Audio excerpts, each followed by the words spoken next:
A e ke vrejt ndonjëherë që në media sociale sheh veç përmbajtje që pajtohen me mendimin tënd? Ky fenomen quhet dhomje hone. Është sikur me qenë brenda një dhome e me dëgju veç zanin tënd. Algoritmet e medjave sociale ta shfaqin përmbajtjen që ti pëlqen, komenton apo e shpërndan më shpesh.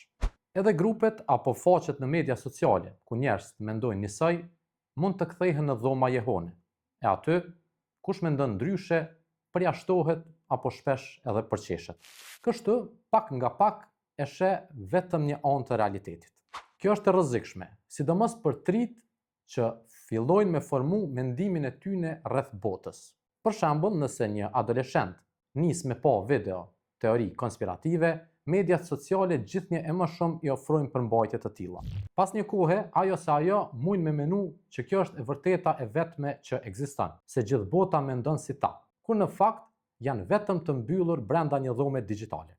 E përmeshmon këtë dukuri, kërko burime të ndryshme. Pyet veten, a ka ndonjë fakt që e kundërshton këtë që po e sheh? Sa më shumë kënde të ndryshme që sheh apo dëgjon, aq më e qartë bëhet pamja e plotë e botës.